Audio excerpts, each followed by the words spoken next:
चाय पर चर्चा की शुरुआत आज करते हैं एक बेहद शुभ समाचार से। जी हां, विराट कोहली और अनुष्का शर्मा के घर एक बार फिर से खुशियों की सौगात आई है। घर में नन्हे मेहमान की किलकारियों की गूंज एक बार फिर सुनाई दे रही है।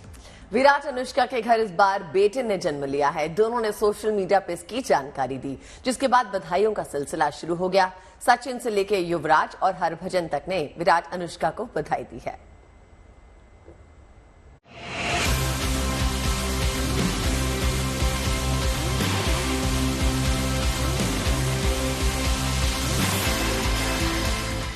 एक बार फिर विराट और अनुष्का के घर खुशियां आई हैं। एक बार फिर घर का आंगन महका है। जीवन में एक नन्हे मेहमान का आगमन हुआ है।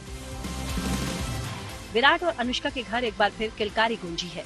वामिका के बाद अनुष्का ने बेटे को जन्म दिया है। सोशल मीडिया पर दोनों ने फैंस के साथ बेटे के जन्म की खुशी को तो शेयर किया ही, साथ में अपने बेटे का नाम भी फैंस के सामने रिवील किया।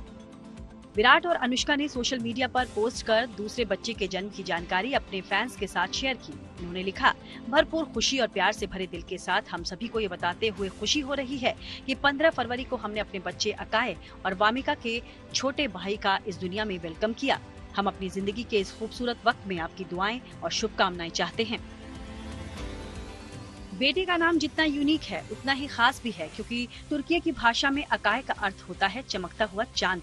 जाहिर है ये नन्हा मेहमान विराट और अनुष्का की जिंदगी का चमकता हुआ चांद ही तो है। विरुष्का के घर आए इस नए मेहमान की खबर जब से सामने आई है, तब से हर कोई कपल को खूब बधाई दे रहा है। मास्टर ब्लास्टर सचिन तेंदुलकर ने भी विराट और अनुष्का को बधाई देते हुए सोशल मीडिया पर लिखा, आपको परिवार में एक अनमोल सदस्य अकाय के आगमन पर विराट और अनुष्का को बधाई। जैसे उनका नाम खुशियों से भरा है, वैसे ही वो आपकी दुनिया को अंतहीन खुशी और हंसी से भर देगा। यहाँ उन रोमांचों और यादों के बारे में बताया गया है जिन्हें आप हमेशा संजो कर रखेंगे। दुनिया में आपका स्वागत है छोटे चैंप। अलग अलग लोग सोशल मीडिया पर कपल को बधाई दे रहे हैं। इसी कड़ी में युवराज सिंह ने भी सोशल मीडिया पर लिखा, विराट कोहली, अनुष्का शर्मा और पूरे परिवार को नन्हे मेहमान के आने पर शुभकामनाएं। आपको बेशुमार प्यार और बच्चे के लिए बधाई। कॉमेडी किंग कपिल शर्मा ने भी इस पर प्रतिक्रिया दी। उन्होंने सोशल मीडिया पर लिखा, मुबारका पाजी, परमात्मा हमेशा खुशियां दे, तंदुरुस्तियां बख्शे। रवि शास्त्री से लेकर हरभजन सिंह और बॉलीवुड की तमाम हस्तियां लगातार बधाई दे रही हैं और विराट अनुष्का के घर पर नन्हे मेहमान का भव्य स्वागत हो रहा है। Bureau report, good news today. अब बैडमिंटन की दुनिया की नई सनसनी अनमोल खरब से आपको मिलवाते हैं। अनमोल ने मलेशिया में हुई बैडमिंटन एशियन चैंपियनशिप में कामयाबी का इतिहास रच दिया और देश के लिए गोल्ड जीता। जी हाँ, देखिए अनमोल की वर्ल्ड रैंकिंग 472 है और तीनों मैचों में उनका सामना जिन खिलाड़ियों से था वो टॉप 50 में शामिल थे। अनमोल कहती हैं कि वो अपने गेम पर फोकस करती हैं, विरोधी खिलाड़ी पर बिल्कुल नहीं, और यही सोच और जज्बा इस युवा खिलाड़ी की कामयाबी का आधार भी बना है। तैयारी जीत की क्या थी मैम ने यहाँ से क्या सिखा के भेजा था? यही सिखा के भेजा था कि अपना बस 100% देना है। जीत हार से कोई फर्क नहीं पड़ रहा, बस मतलब अपना जितना खेल सकते हो उतना खेलना है। देखिए पहले तो अनमोल ने आपके पास खेला, फिर वहां पर जब वो वहां पहुंची गोपी चंद जो हैं उनके साथ खेला, पीवी सिंधु के साथ खेला, तमाम बड़े खिलाड़ी। लेकिन कहते हैं पहला स्टेप बहुत इंपॉर्टेंट होता है। मैं अनमोल से तो उसकी जर्नी सुनूंगी, मैं आपसे अनमोल की जर्नी के बारे में जानना चाहती हूँ। अनमोल की और मेरी जर्नी 22 में शुरू हुई और अभी भी चल रही है 24 तक। और ये जर्नी बहुत सुंदर थी। शुरुआती डेज में जब अनमोल आई थी तो बड़ी चुलबुली सी और मस्ती वाली अनमोल और अपनी बातें मनवाने वाली अनमोल। जब उसको सेशन में थकान हो जाती थी कि बस मेरा लास्ट है, फिर उससे हम भी उसी तरीके से कि अच्छा एक लास्ट, पर वो एक सबसे बड़ी चीज़ होती ना कि उसके बाद हाँ ठीक है। तो वो हमेशा कोचेस को फॉलो करने वाली अनमोल है, कोचेस की रिस्पेक्ट करने वाली, अपने पीयर ग्रुप का रिस्पेक्ट करने वाली अनमोल है। और शायद यही कि वो हमेशा कोर्ट पे डिसिप्लिन, टाइम पे पहुंचना और 100% अपना देना, ये आज यहाँ पे हम लोगों को खड़ा कर दिया है कि आज हम अनमोल के अनमोल किस्सों के बारे में बात कर रहे हैं। बिल्कुल, अनमोल के अनमोल किस्से। अनमोल 472वां नंबर होना और फिर उनसे मुकाबला होना जो टॉप 50 में है। कहीं ना कहीं जो प्लेयर होता है वो थोड़ा सा ये सोचता है कि सामने जो मेरे खेल रहे हैं बहुत अच्छे खिलाड़ी हैं। तो क्या आपके मन में भी कोर्ट में कभी ऐसा ख्याल आया था? नहीं, मैंने देखा ही नहीं कि सामने खेल कौन रहा है। मेरे को पता ही नहीं था कि सामने खेल कौन रहा है। मेरे को बस ये था कि ठीक है, अपना अपना खेलना है। और एक खुशी थी कि अपने से ज़्यादा अच्छे और सीनियर प्लेयर और एक्सपीरियंस प्लेयर के साथ खेलने का मौका मिल रहा है। इससे बड़ी बात क्या हो सकती है। फैमिली का सपोर्ट कैसा रहा? स्टार्टिंग से ही बहुत अच्छा रहा है, क्योंकि स्टार्टिंग बचपन से ही ऑलमोस्ट मैं स्पोर्ट्स में ही हूँ। जब मैं छोटी थी तब मैं स्केटिंग करती थी, फिर जब मैं 9 साल की हुई तब मैंने बैडमिंटन में स्टार्ट किया अपना करियर। स्टार्टिंग से ही बहुत सपोर्ट रहा है। स्टार्टिंग से ही मतलब ये बोला गया है कि जो आपको करना है, जो इसमें आपका मन है, अगर आपको पढ़ाई करनी है पढ़ाई करो। दिल्ली समेत उत्तर भारत के कई शहरों में भले ही मौसम का मिजाज थोड़ा गर्म हुआ हो, लेकिन कश्मीर की वादियां इन दिनों बर्फ से गुलजार है। घाटी में हर तरफ बर्फ ही बर्फ नजर आ रही है। देखिए, जब हर तरफ बर्फ हो तो एडवेंचर गेम्स का मजा भी दोगुना हो जाता है। लद्दाख और कश्मीर के अलग अलग इलाकों में एडवेंचर गेम्स आयोजित किए जा रहे हैं। कहीं स्नो शू चैंपियनशिप चल रही है तो कहीं विंटर गेम्स की तैयारी है।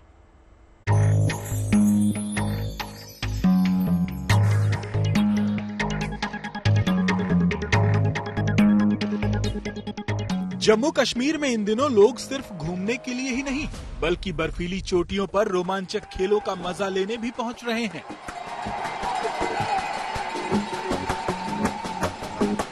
वहां के मशहूर हिल स्टेशन सोनमर्ग में राष्ट्रीय स्नो शू चैंपियनशिप का आयोजन किया गया, जिसमें युवाओं ने बढ़ चढ़कर हिस्सा लिया। शाबाश शाबाश शाबाश शाबाश शाबाश। ये खिलाड़ी घुटनों तक गिरी बर्फ में स्नो शू की मदद से बड़े आराम से दौड़ते नजर आए, जबकि वहां मौजूद लोग नारेबाजी कर उनका हौसला बढ़ाते दिखे। शाबाश गोल्ड है, शाबाश।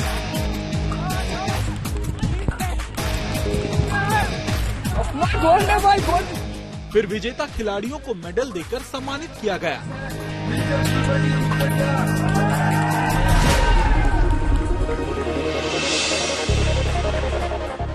इसी तरह आज से गुलमर्ग में खेलो इंडिया विंटर गेम्स का आगाज हो रहा है, जिसमें युवाओं को अपना हुनर दिखाने का मौका मिलेगा। बर्फ के मैदान पर होने वाले इन रोमांचक मुकाबलों के गवाह वहां पहुंचे सैलानी भी बनेंगे।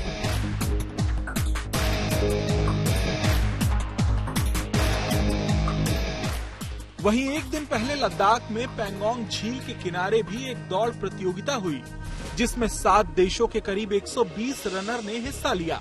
इस मैराथन का नाम Guinness book of world record में भी दर्ज हो चुका है, क्योंकि ये दुनिया की सबसे ज्यादा ऊंचाई वाले इलाके में जमी हुई बर्फीली झील के किनारे हुई। श्रीनगर से अशरफ वानी के साथ bureau report, good news today. देखिए, कश्मीर में विंटर गेम्स का लोग लुत्फ उठा रहे हैं तो मध्य प्रदेश में कलाकार वर्ल्ड रिकॉर्ड बना रहे हैं। मध्य प्रदेश के खजुराहो में आयोजित हुए नृत्य समारोह में राग बसंत की लय पर कलाकार ऐसे थिरके कि लोग मंत्रमुग्ध हो गए। और इन कलाकारों ने सिर्फ दिल ही नहीं जीता, बल्कि Guinness book of world records में अपना नाम भी दर्ज करवा लिया। इस शानदार कार्यक्रम की राज्य के सीएम मोहन यादव समेत कई हस्तियां गवाह बनी।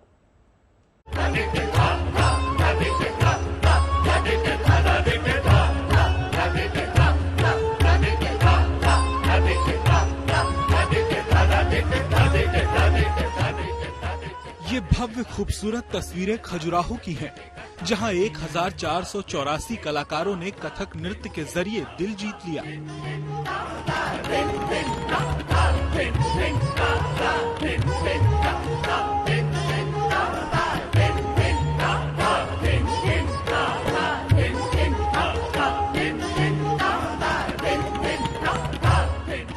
इन्होंने न सिर्फ दिल जीता, बल्कि Guinness book of world records में अपना नाम भी दर्ज करवा लिया।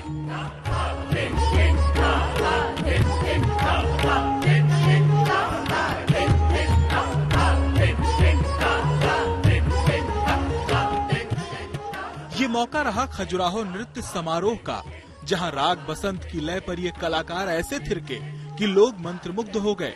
राग बसंत हिंदुस्तानी शास्त्रीय संगीत से जुड़ा एक राग है, जो कि बसंत ऋतु में गाया जाता है।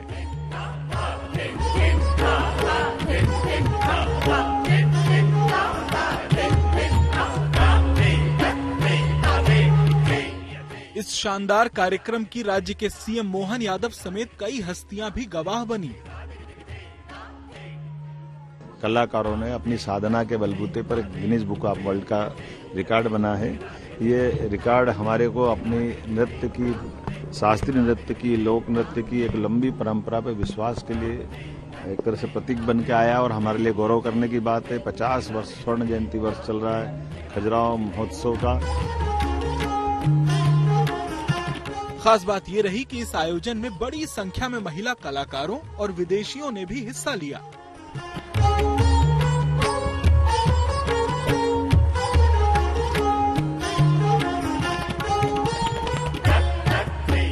वहां दूर दूर तक नृत्य साधकों की ऐसी कतार बनाई गई कि खूबसूरत दृश्य उभर आया। इस बार ये खजुराहो नृत्य समारोह का 50वां आयोजन था। इस दौरान लय और ताल के साथ घुंघरू साधकों के कदम मिले तो भारतीय संस्कृति और परंपरा की मनोहर झलक देखने को मिली।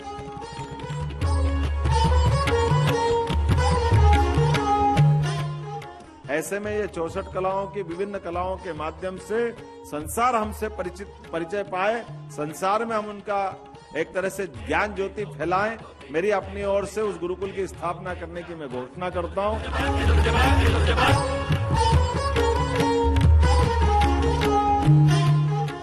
तो प्राचीन वाद्य यंत्र नगाड़े की ताल और नर्तकों के घुंघरुओं की झंकार ने समारोह को यादगार बना दिया। यकीनन खजुराहो नृत्य समारोह अगली पीढ़ी के लिए भी एक बहुमूल्य सीढ़ी है, जो भारतवर्ष में हमारी सदियों पुरानी विरासत को सहेजते हुए एकता का संदेश दे रहा है। Bureau report, good news today.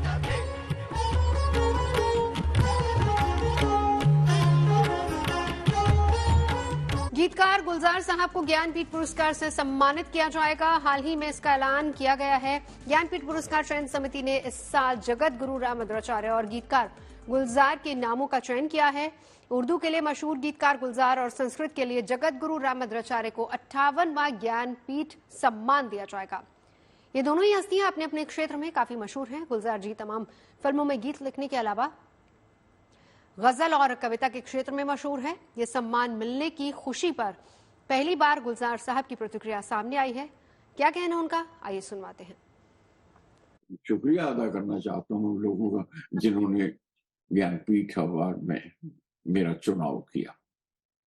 यकीन मानिए कि इतने सारे अवार्ड और उसमें से गुजरते गुजरते भी कहीं ना कहीं वो एक मीनार खड़ा होता है ना, कहीं दूर नजर आता है, वो समंदर में होता है तो क्या कहते हैं उसे, लाइट हाउस। तो लिटरेचर में अगर आप शामिल हैं और आप लिखते रहें और किताबें, इश्क हो किताबों से और शायरी से और अफसानों से और लिटरेचर के साथ अगर आपका इश्क है तो फिर ये लाइट हाउस की तरफ नजर तो आता रहता है। और चलिए अब नोएडा में चल रहे सरस मेले के रंग आपके लिए लेकर आए हैं, वो दिखाते हैं। कल हमने हरियाणवी अंदाज में ब्रज की होली के रंग आपको दिखाए थे और आज बारी है पंजाब की, इसलिए आपसे शुरुआत हुई क्योंकि आप पंजाब से हैं। देखिए, इस मेले में लगभग हर प्रांत की कला संस्कृति की झलक आपको दिख जाएगी। फिलहाल आप देखिए पंजाब बैंड का धमाल।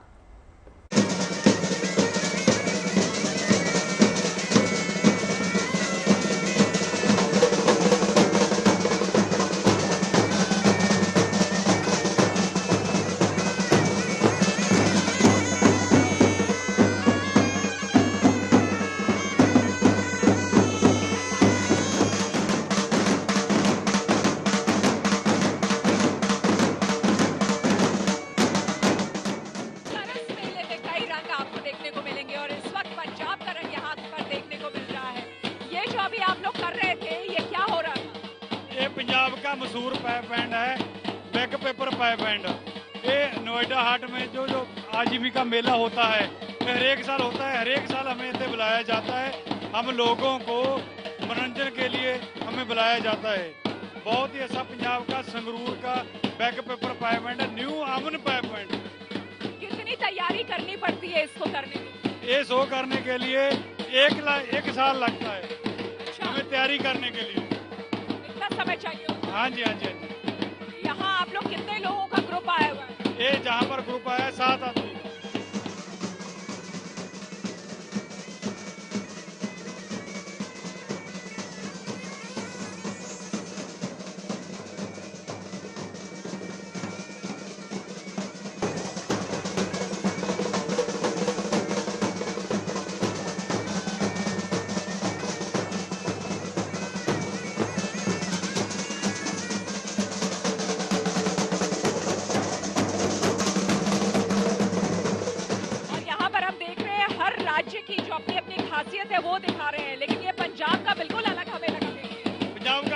मालूम है अलग ही होता है। पंजाबी जितने भी जाते हैं तरक्की करते झंडे गढ़ के। तो ये पंजाब के रंग आप देख रहे थे। कैमरे में लगे जोशी के साथ Shweta Jha, good news today. और अब एक ऐसा वाकया बताते हैं जिसकी चर्चा इन दिनों पूरी घाटी में है। दरअसल दक्षिण कश्मीर के पुलवामा जिले के त्राल में मंगलवार को एक दूल्हा भारी बर्फबारी के बीच फंस गया था। अब दूल्हा भारी बर्फबारी के बीच फंसा तो दुल्हन बारात का इंतजार करती रही, मगर तभी कुछ ऐसा हुआ जिसकी उम्मीद किसी ने नहीं की थी। पूरा मामला क्या है देखिए।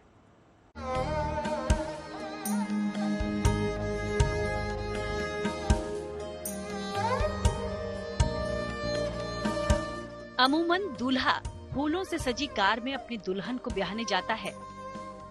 यहाँ तक कि कुछ शादियों में तो अब दूल्हे का हेलीकॉप्टर पर सवार होकर दुल्हन के घर जाना भी दिख ही जाता है।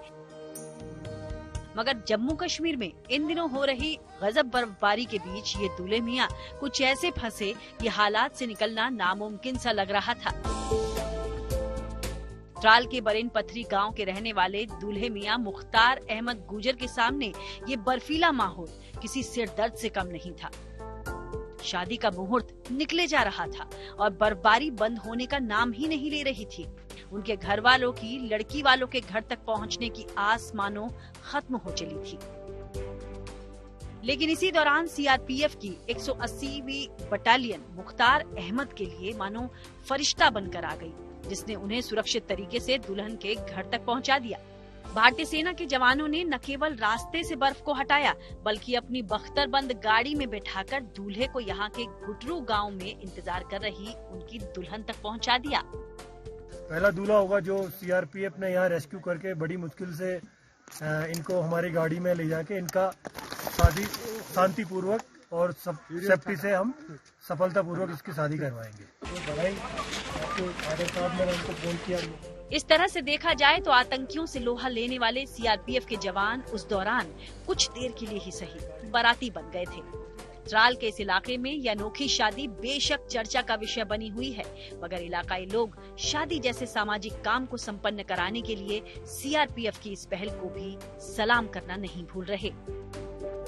श्रीनगर से अशरफ वानी के साथ bureau report, good news today. Bollywood का एक और कपल अब शादी के बंधन में बन चुका है। गोवा में रकुल प्रीत सिंह ने जैकी भगनानी के साथ 7 फेरे लिए। गोवा के 5 star hotel ITC grand Goa में शादी की तमाम रस्में अदा की गई, लेकिन खास बात यह है कि दोनों की शादी एक बार नहीं बल्कि 2 बार होगी। दोनों ने पहले पंजाबी और फिर सिंधी रीति रिवाज के साथ शादी की। रकुल सिख धर्म से हैं और जैकी सिंधी हैं। दोनों की इस बिग फैट वेडिंग में बॉलीवुड के कई सितारे शामिल होने गोवा पहुंचे। भूमि पेडनेकर से लेकर रितेश देशमुख, अर्जुन कपूर और अनन्या पांडे जैसे सितारे शादी का हिस्सा बने। आपको बता दें कि शादी के प्री फेस्टिवल्स 19 फरवरी से शुरू हो गए थे, जिसमें लगातार सितारों की चहल पहल देखी गई। गोवा में आज शाम को एक ग्रैंड रिसेप्शन होना है। इसके बाद कल 22 फरवरी को मुंबई में ग्रैंड रिसेप्शन पार्टी का आयोजन भी किया गया है। देखिए, एक दुनिया का सबसे लंबा शख्स तो एक दुनिया की सबसे छोटी महिला। 41 साल के सुल्तान कोसेन दुनिया के सबसे लंबे शख्स हैं। वहीं लंबाई के मामले में 30 साल की ज्योति आमगे दुनिया की सबसे छोटी महिला हैं। अब इन दोनों की एक बार फिर मुलाकात हुई है। इसकी तस्वीर ज्योति ने अपने इंस्टाग्राम अकाउंट पर शेयर की है। दोनों ने सोमवार को अमेरिका के कैलिफोर्निया में एक साथ ब्रेकफास्ट किया। शेयर की गई तस्वीर में कोसेन एक कुर्सी के आगे खड़े हैं, जबकि ज्योति उनके आगे खड़ी हैं। वहीं ज्योति आमगे की लंबाई 2 फीट है। उन्हें एक बीमारी है जो बौनेपन का कारण बनती है। ये दोनों की पहली मुलाकात नहीं थी। इससे पहले 2018 में एक फोटोशूट के दौरान मिस्र में दोनों की मुलाकात हुई थी। देखिए, कहते हैं कि जिंदगी में ठोकर लगने का मतलब रुकना नहीं होता, बल्कि यही ठोकर आपको संभलकर चलना सिखाती है। तो जिंदगी में कुछ बड़ा करने के लिए ठोकर का लगना भी जरूरी होता है। भैया, जिंदगी सीधी सपाट हो और सब कुछ अच्छा ही चलता रहे तो शायद दूसरे पहलू के मायने हम कभी समझ ही नहीं पाएंगे। जी हाँ, देखिए, तभी तो खुशियों के साथ गम का रिश्ता चोली दामन जैसा होता है। इसलिए जिंदगी में खट्टी मीठी बातों को साथ लेकर चलते रहिए। सुख दुख की बेला तो हमारे और आपके जीवन का हिस्सा है। ऐसे में हम तो आपसे बस यही कहेंगे कि अच्छी यादों को जिएं और बुरी बातों से सबक लेकर जिंदगी में आगे बढ़ते रहें। आगे बढ़िएगा। कल मिलिएगा चाय पर चर्चा में शाम 5 बजे।